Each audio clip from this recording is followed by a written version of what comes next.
C programming step by step lecture 03 integer and long integer. So আমরা এই লেকচারে মূলত প্র্যাকটিক্যালি কাজ করে দেখব।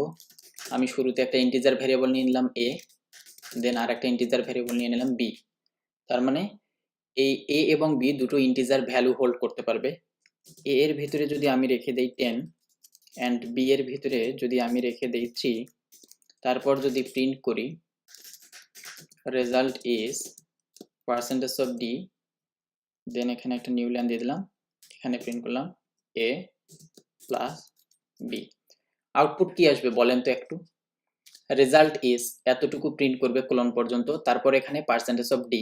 তার মানে এখানে কম্পাইলারটা থামবে, থেমে চিন্তা করবে কি যে না, আমার এখানে পার্সেন্টেজ অফ ডি প্রিন্ট করা যাবে না, এখানে আর একটা ইন্টিজার ভ্যালু প্রিন্ট করতে হবে। কারণ কি, পার্সেন্টেজ অফ ডিটা হইলো আমার ইন্টিজারের প্লেস হোল্ডার, মানে এই একটা ইন্টিজারের জায়গা দখল করে আছে, একটা প্লেস হোল্ড করে আছে।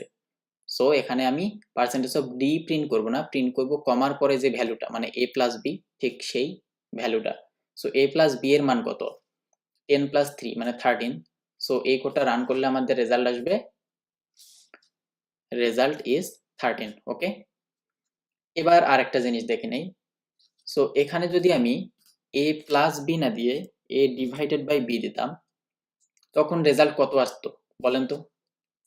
Result is a divided by b, মানে 10 ডিভাইডেড বাই 3, মানে 10কে 3 দিয়ে ভাগ দিলে রেজাল্ট কত আসা উচিত? 3 পয়েন্ট সামথিং না?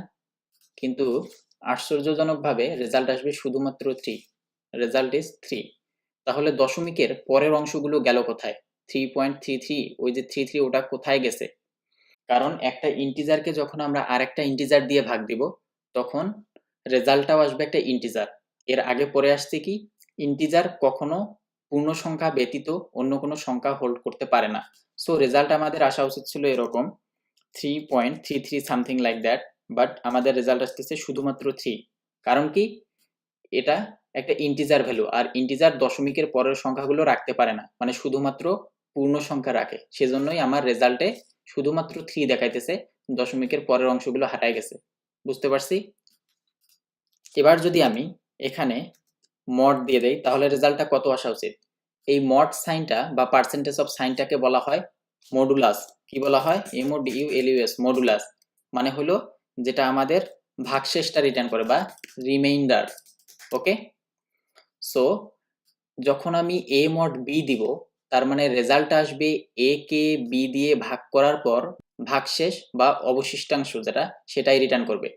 সো আমি যদি 10কে 3 দিয়ে ভাগ করি, 3 3 9, ভাগশেষ কত? 1, তার মানে রেজাল্ট আসা উচিত কত? 1। সো দেখি আমরা কোডটা রান করি, রেজাল্ট ইজ 1। বুঝতে পারছি? এবার আমরা একটু লিমিট নিয়ে কথা বলি। হ্যাঁ, সে ইন্টিজার a নামে একটা ভ্যারিয়েবল নিলাম, এর ভিতরে আমি রেখে দিলাম সামথিং, তারপর প্রিন্ট করলাম পার্সেন্টেজ অফ ডি, তারপর এখানে প্রিন্ট করব কি আমি এর ভ্যালুটা। ওকে, এই কোডটা যদি আমরা রান করি, তাহলে কি দেখতে পারবো? এর যে ভ্যালুটা আমরা রেখেছি সেটা। এবার একটু দেখেন, যদি আমরা এর ভিতরে ঠিক এই ভ্যালুটা রেখে দেই এবং প্রিন্ট করি, তাহলে রেজাল্ট আসতেছে কত? 2147483647, মানে যা রেখেছি তাই। এবার আর একটা কাজ করব, ইন্টিজার বি নামে আর একটা ভেরিয়েবল নিলাম এবং এর ভিতরে আমি রাখবো কত? শেষে 47টারে কেটে 48 বানায় দিছি। ওকে, তারপর যদি আমি পরের লাইনে প্রিন্ট করি পার্সেন্টেজ অফ ডি, তারপর এখানে প্রিন্ট করব কত? বি।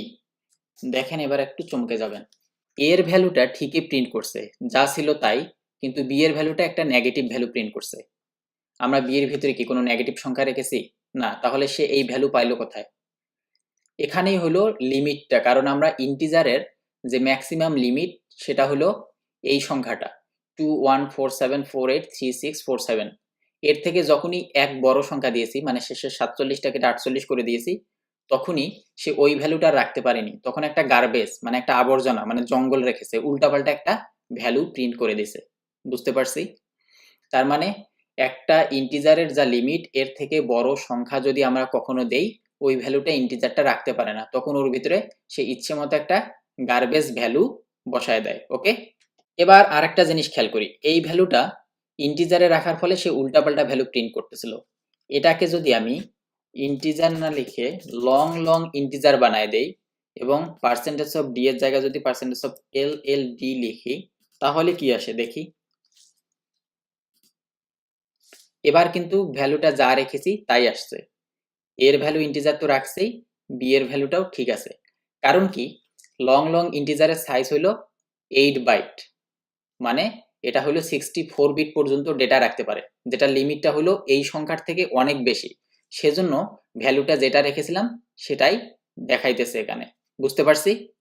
এজন্যই আমাদের প্রবলেম সলভ করতে গেলে যখন দেখবো যে আমাদের এমন কোনো ডেটা নিয়ে কাজ করতে হইতেছে যেটা ইন্টিজারের লিমিট এই সংখ্যার থেকে অনেক বড়, তখন আমরা চেষ্টা করব সেটাকে ইন্টিজার না করে লং ইন্টিজার করে নেওয়ার। কারণ লং ইন্টিজারের লিমিট আমাদের ইন্টিজারের থেকে অনেক বেশি, যেটা হলো 64 বিট পর্যন্ত ডেটা রাখতে পারে, অনেক বড় একটা সংখ্যা, এবং সেটা ইন্টিজারের লিমিটের থেকেও বড় সংখ্যাগুলোকে হোল্ড করতে পারে।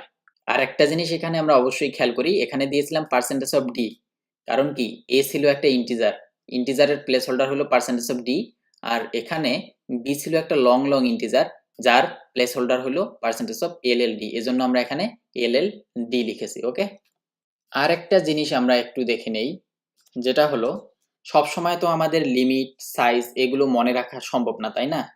তো আপনার কম্পিউটারে ইন্টিজার কত বাইটে ডেটা রাখে সেটা দেখার জন্য আমরা ইজিলি একটা কোড লিখতে পারি, size of integer in my computer যদি দিয়ে আমি পার্সেন্টেজ অফ ডি দেই, এখানে যদি আমি প্রিন্ট করতে চাই একটা ফাংশন আছে সাইজ অফ ইন্টিজার, তাহলে রান দেওয়ার পর দেখবেন size of integer in my computer 4, এটা মূলত বাইটে রিটার্ন করে, 4 বাইট, মানে আমার যে ওয়ার্কিং এনভায়রনমেন্ট আমার পিসিতে সেটাতে ইন্টিজারের সাইজ হলো 4 বাইট। বুঝতে পারছি? সো 4 বাইট তো বুঝলাম, কিন্তু সেই জিনিসটার লিমিট কত?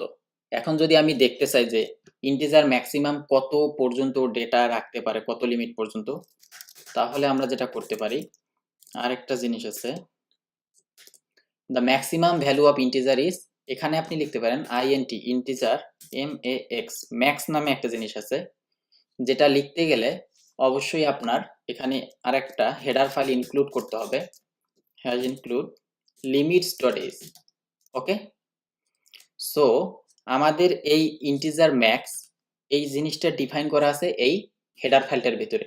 সো আপনি যদি কখনো ভুলে যান যে ইন্টিজার ম্যাক্সিমাম কত পর্যন্ত ডেটা হোল্ড করতে পারে, তাহলে যদি পার্সেন্টেজ অফ ডি দিয়ে ইন্ট ম্যাক্স দেন তাহলে জিনিসটা দেখতে পারার কথা।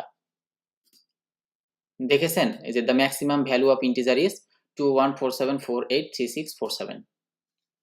সো একইভাবে আমরা সবগুলোই চেক করতে পারি লিমিটগুলো এখানে, যেমন এখানে আমি minimum value of integer, maximum value of integer, minimum value of long, maximum value of long print করে দেখেছি, এবং দেখেন সর্বোচ্চ কত বড় সংখ্যা পর্যন্ত হোল্ড করতে পারে আপনি এখানে দেখে নিতে পারবেন।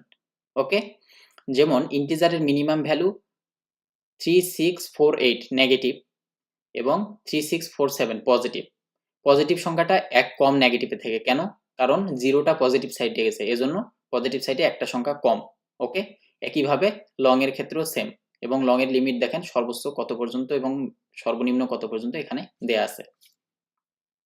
সো আশা করতেছি সবাই ইন্টিজার কেন আর লং ইন্টিজারই বা কেন আসছে, তাদের রেঞ্জ কিভাবে দেখা যায়, তাদের সাইজ কিভাবে দেখবে, এই জিনিসগুলো বুঝতে পারছি। Thank you for watching. যদি ভালো লেগে থাকে তাহলে অবশ্যই আমাদের চ্যানেলটি সাবস্ক্রাইব করবেন এবং শেয়ার করবেন আপনার ইউনিভার্সিটি নেটওয়ার্কে। সেই সাথে নিয়মিত আপডেট পেতে জয়েন করুন আমাদের ফেসবুক গ্রুপে বাংলা কোডিং টিউটর, facebook.com/groups/বাংলা কোডিং টিউটর।